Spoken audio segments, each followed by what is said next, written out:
Good morning, सुप्रभात, नमस्कार, आदाब, सत श्री अकाल, जय हिंद, वंदे मातरम। तो दोस्तों, जैसा कि आप सभी की बहुत ज़्यादा कमेंट्स आ रहे थे कि जो आपकी करंट की क्लास है वो किसी कारणवश नहीं चल पा रही थी। वो आपकी क्लास कल से फिर से उसी स्थिति में चलने लगेगी। डेली डेली आपको करंट की क्लासेस प्रोवाइड कराई जाएंगी और साथ ही आपको जो हुई असुविधा है उसके लिए हमें खेद है। तो इसके साथ हम आपको ये गुड फॉर्चून देने वाले हैं कि जो आपका एंशियंट हिस्ट्री पार्ट आज समाप्त हो जाएगा। इसके बाद हम एंशियंट हिस्ट्री की क्वेश्चन सीरीज लाने वाले हैं जो कि आपको आज शाम से ही प्रोवाइड करा दी जाएगी, जिसमें आपको डेली के डेली टॉप 25 क्वेश्चंस मिलेंगे। उसके बाद हम चर्चा कर लेते हैं जो आज का हमारा सेशन रहने वाला है जनरल नॉलेज का। जनरल नॉलेज जिसमें आपको टॉप 25 क्वेश्चंस मिलेंगे जो आपके UP triple SC PET exam के लिए रहने वाले हैं, जो बहुत ज़्यादा इम्पोर्टेंट हैं।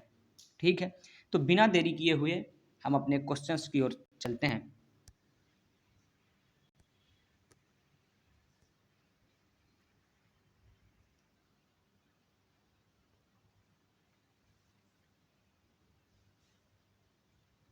क्वेश्चन नंबर फर्स्ट है, नए परिसीमन के पश्चात जम्मू कश्मीर के विधानसभा की सीटों की संख्या 83 से बढ़कर अब कितनी हो गई है?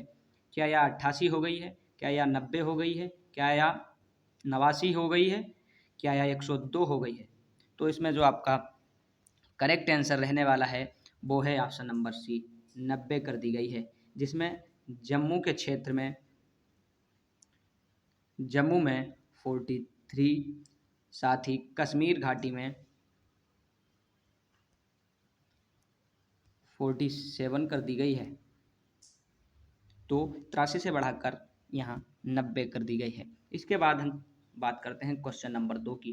क्वेश्चन नंबर 2 पूछा गया है कि 16 मई 2022 को निम्नलिखित में से किस अभ्यारण्य को देश का 52वां बाघ अभ्यारण्य घोषित किया गया? क्या यह उदयगढ़ बाघ अभ्यारण्य को घोषित किया गया? क्या यह बालाघाट बाघ अभ्यारण्य को घोषित किया गया? क्या जयपुर नल अभ्यारण्य को या रामगढ़ विषधारी अभ्यारण्य को घोषित किया गया? तो इसमें जो आपका करेक्ट आंसर रहने वाला है वो है option number D, Ramgarh Vishdhari अभ्यारण्य को देश का 52वां बाघ अभ्यारण्य घोषित किया गया। इसके बाद हम चलते हैं क्वेश्चन नंबर 3 की तरफ। क्वेश्चन नंबर 3 पूछा गया है, क्वेश्चन नंबर 3 पूछा गया है, आर्कटिक क्षेत्र के नार्डिक देशों के समूह में निम्नलिखित में से कौन सा देश शामिल नहीं है? क्या यह नॉर्वे को शामिल नहीं किया गया है, या आइसलैंड नहीं शामिल हुआ है, या स्वीडन या अमेरिका? तो प्रश्न के अनुसार इसमें जो आपका करेक्ट आंसर रहने वाला है वो ऑप्शन नंबर डी, इसमें आपका अमेरिका शामिल नहीं है। साथ ही बात करें ये तीनों देश इसमें शामिल हैं।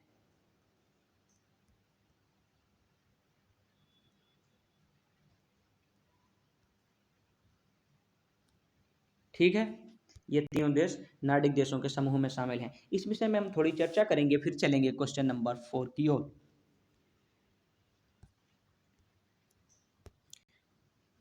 तो आर्कटिक क्षेत्र के नागरिक देशों में डेनमार्क, नॉर्वे, आइसलैंड, फिनलैंड आते हैं। और साथ ही नार्डिक देशों के साथ जो भारत की दूसरी बैठक हुई है वो 4 मई को संपन्न हुई, जो नरेंद्र मोदी द्वारा डेनमार्क की यात्रा में कोपनहेगन में संपन्न हुई। साथ ही इसकी अध्यक्षता जो कर रहे थे डेनमार्क के प्रधानमंत्री मैट फ्रेडरिक्सेन। तो प्रश्न ये भी बन सकता है कि कोपनहेगन में हाल ही में दूसरी शिखर बैठक नार्डिक देशों के साथ भारत की संपन्न हुई, जिसकी अध्यक्षता कौन कर रहे थे? तो डेनमार्क के प्रधानमंत्री मैट फ्रेडरिक्सेन। ठीक है, चलते हैं बिना देरी किए हुए क्वेश्चन नंबर 4 की ओर। क्वेश्चन नंबर 4 है हमारा, निम्नलिखित में से कौन सा वर्तमान में नाटो के महासचिव हैं? निम्नलिखित में से कौन वर्तमान के महासचिव हैं? वर्तमान में नाटो के जो महासचिव हैं, क्या यह अमीना जे मोहम्मद जी हैं? क्या यह जेंस स्टोल्टनबर्ग हैं? क्या यह अब्दुल्ला शाहिद जी हैं? क्या यह क्यू डोंग्यू जी हैं? तो इसमें जो आपका करेक्ट आंसर रहने वाला है वो option number B, Jens Stoltenberg, जो कि नाटो के महासचिव जी हैं और नाटो की स्थापना 1949 में हुई थी। तो क्वेश्चन नंबर 5 की ओर हम चलते हैं। क्वेश्चन नंबर 5 पूछा गया है, निम्नलिखित में से किस विश्व के पूर्व नंबर 1 खिलाड़ी को दिवालियापन से जुड़े अपराध के मामले में 2.5 साल का कारावास की सजा सुनाई गई? क्या यह बोरिस बेकर जी हैं, या फिलिपो ग्रांडी जी हैं, या राफेल ग्रासी जी हैं, या फेलिक्स बेकार जी हैं? जो इसमें आपका करेक्ट आंसर रहने वाला है option number A, Boris Becker ji. इन्हें दिवालियापन के मामले में 2.5 साल की सजा सुनाई गई थी। और साथ ही यह एक जर्मनी के टेनिस खिलाड़ी हैं, टेनिस से संबंधित थे। चलते हैं क्वेश्चन नंबर 6 की ओर। क्वेश्चन नंबर 6 पूछा गया है, वर्ष 2021-22 के फोर्ब्स की रिपोर्ट के अनुसार दुनिया में सर्वाधिक कमाई करने वाले खिलाड़ी निम्नलिखित में से कौन हैं? क्या यह नेमार हैं जो कि ब्राजील से बिलोंग करते हैं? क्या यह क्रिस्टियानो रोनाल्डो जी हैं? क्या यह लियोनेल मेसी अर्जेंटीना से जो बिलोंग करते हैं? या रोजर फेडरर जी हैं? तो हम बात करते हैं रोजर फेडरर जी, एक टेबल टेनिस के खिलाड़ी हैं। इनके बारे में हम कई बार चर्चा कर चुके हैं, जो स्विट्जरलैंड से बिलोंग करते हैं। तो इसमें जो आपका करेक्ट आंसर रहने वाला है वो है लियोनेल मेसी जी, जिन्होंने 130 मिलियन डॉलर 130 मिलियन डॉलर की कमाई की, और दुनिया में सबसे ज़्यादा कमाई करने वाले खिलाड़ियों में फर्स्ट नंबर पर आने लगे, जो कि एक पेशे से फुटबॉलर हैं। ठीक है, इसके बाद हम चलते हैं सीधा बिना देरी किए क्वेश्चन नंबर 7 की ओर। क्वेश्चन नंबर 7, यहाँ पर एक शब्द छूट गया है, विश्व प्रेस स्वतंत्रता सूचकांक के 180 देशों में भारत का स्थान कौन सा है?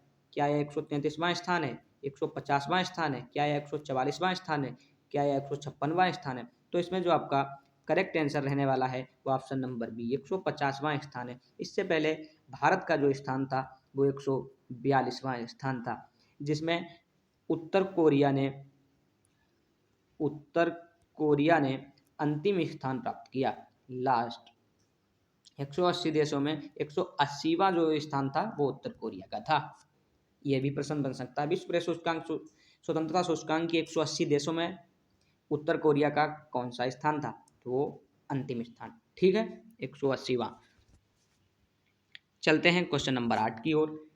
क्वेश्चन नंबर 8 पूछा गया है, क्वाड का दूसरा शिखर सम्मेलन 24 मई 2022 को कहाँ आयोजित हुआ? क्या यह ऑस्ट्रेलिया में हुआ, क्या यह न्यूयॉर्क में हुआ, क्या यह भारत में हुआ, या फिर टोक्यो में हुआ? तो आप इसमें जो आपका करेक्ट आंसर रहने वाला है वो ऑप्शन नंबर डी, या टोक्यो में संपन्न हुए। इससे पहले यह न्यूयॉर्क में हुए थे। ठीक है, बिना देरी किए हुए हम चलते हैं क्वेश्चन नंबर 9 की तरफ। क्वेश्चन नंबर 9 हमारा दिया गया है कि हिंद प्रशांत आर्थिक framework Indo Pacific economic framework किसके द्वारा प्रस्तावित किया गया? भारत के प्रधानमंत्री नरेंद्र मोदी द्वारा, अमेरिकी राष्ट्रपति जो बाइडेन द्वारा, ऑस्ट्रेलिया के प्रधानमंत्री एंथोनी अल्बानीज द्वारा, जापान के प्रधानमंत्री फूमियो किशिदा द्वारा? तो यह अमेरिकी राष्ट्रपति जो बाइडेन द्वारा संपन्न हुआ। हिंद प्रशांत आर्थिक फ्रेमवर्क, इसका प्रस्ताव अमेरिकी राष्ट्रपति जो बाइडेन द्वारा प्रस्तावित किया गया। और इससे पहले जो अमेरिका के राष्ट्रपति थे वो डोनाल्ड ट्रंप जी थे। चलते हैं क्वेश्चन नंबर 10 की तरफ।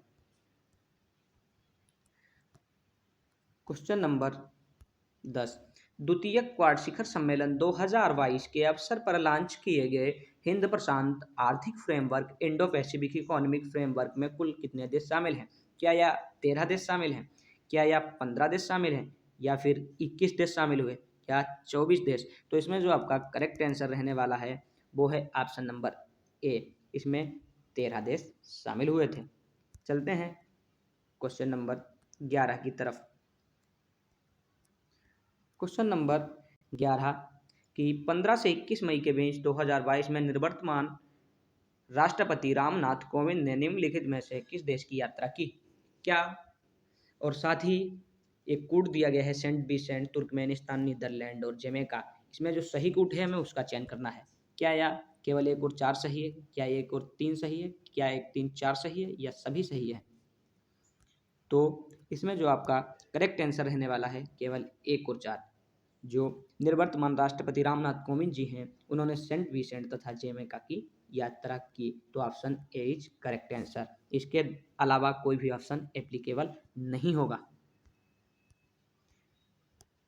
तो क्वेश्चन नंबर 12 की तरफ चलते हैं।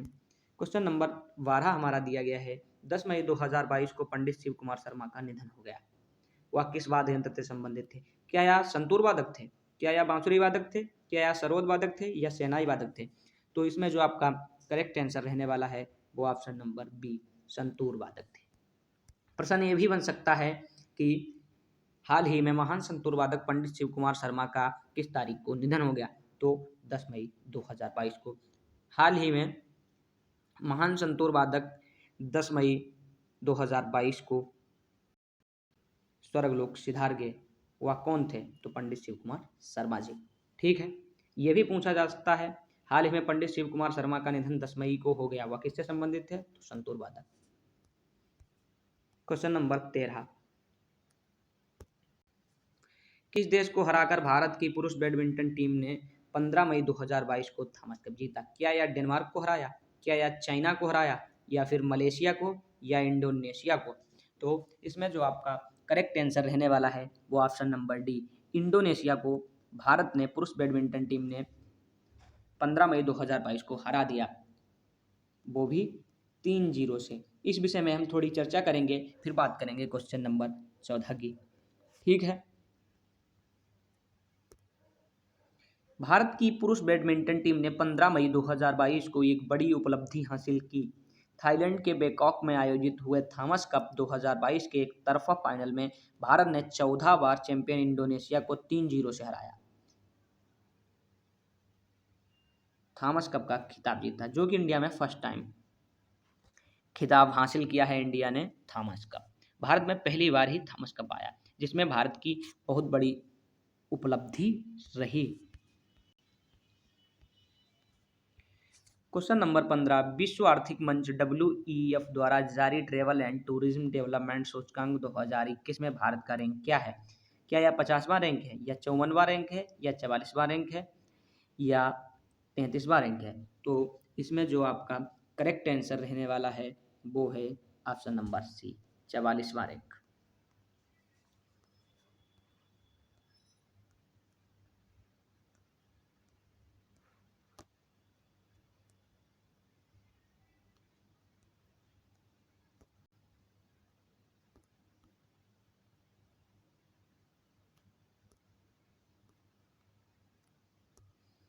क्वेश्चन नंबर 16, मई जून 2022 में मुंबई में संपन्न 70वें 17 मुंबई इंटरनेशनल फिल्म इंडस्ट्री में किस देश को फोकस कंट्री का दर्जा दिया गया?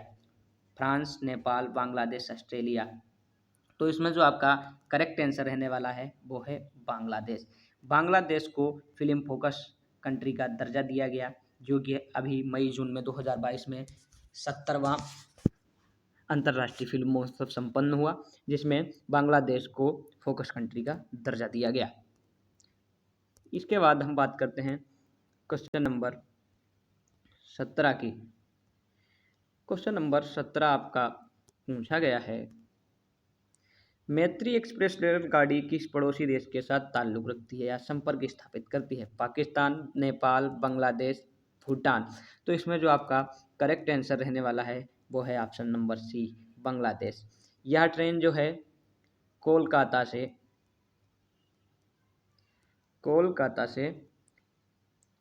ढाका तक जाती है। ढाका क्या है? बांग्लादेश की राजधानी है। कोलकाता से ढाका तक जाती है। इससे पहले बता दें आपको, यहाँ पर 2 ट्रेनें और चल रही थी। जो यह ट्रेन थी या फर्स्ट ट्रेन थी, इसके बाद जो वर्तमान में ट्रेन चल रही है, अभी नई जो ट्रेन बनी है हाल ही में, उसका नाम है मिताली एक्सप्रेस।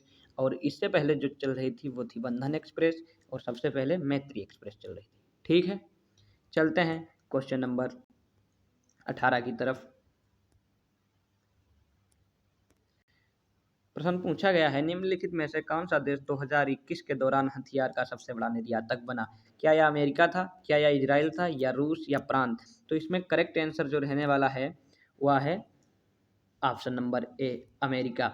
अमेरिका हथियारों का बहुत ज़्यादा निर्यात करता है, जिसमें पूरी दुनिया जितना निर्यात करती है उसमें से 39% जो निर्यात करता है वो अमेरिका करता है। साथ ही आपको बता दें सबसे ज़्यादा आयात करने वाले हथियारों का जो देश है वो है भारत और सऊदी अरब। ठीक है,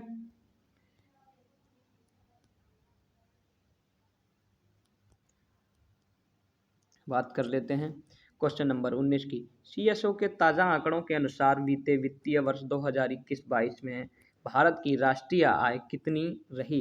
क्या यह 101.30 लाख करोड़ रही, या फिर 155.50 लाख करोड़ रही, क्या यह 255.45 लाख करोड़ रही, या फिर यह 205.30 लाख करोड़ रही? तो इसमें जो आपका करेक्ट आंसर रहने वाला है वो option number D 205.30 lakh crore रुपए भारत की आय रही। और साथ ही भारत की प्रति व्यक्ति आय जो थी वो थी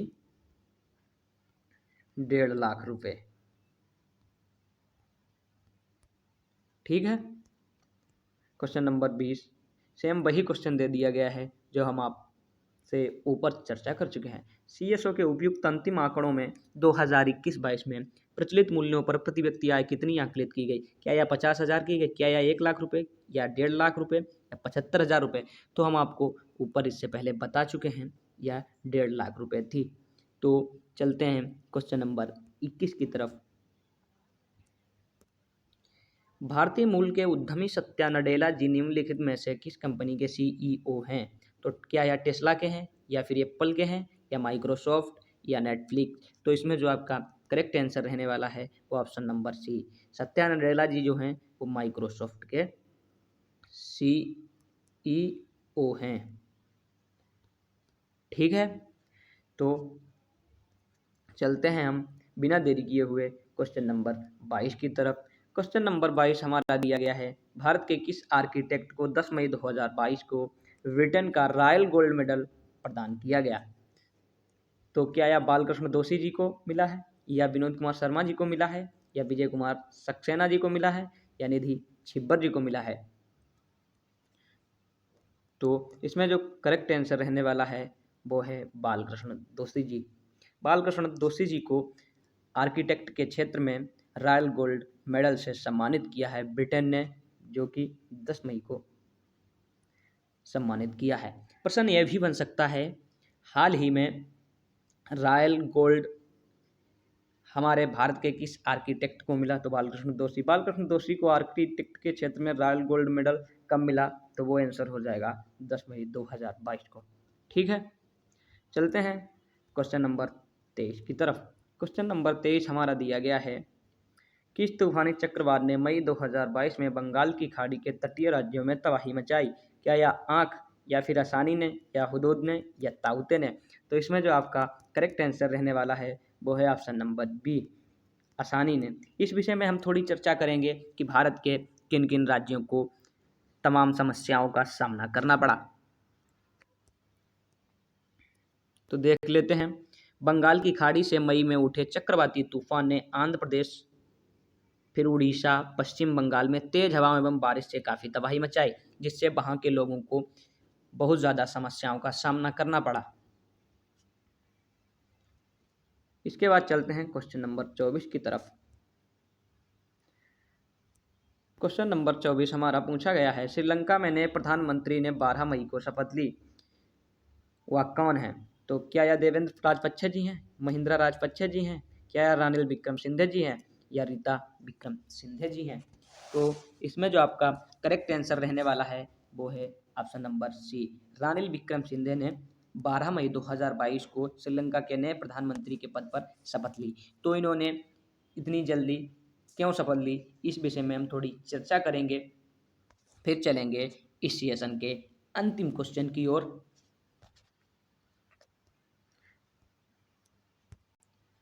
श्रीलंका में चल रहे आर्थिक एवं राजनीतिक संकट के कारण जनता में आक्रोश के कारण निवर्तमान प्रधानमंत्री महिंद्रा राजपक्षे के प्रधानमंत्री पद से 9 मई को त्यागपत्र देने के बाद रानिल विक्रमसिंघे को 12 मई 2022 का नया प्रधानमंत्री नियुक्त किया गया।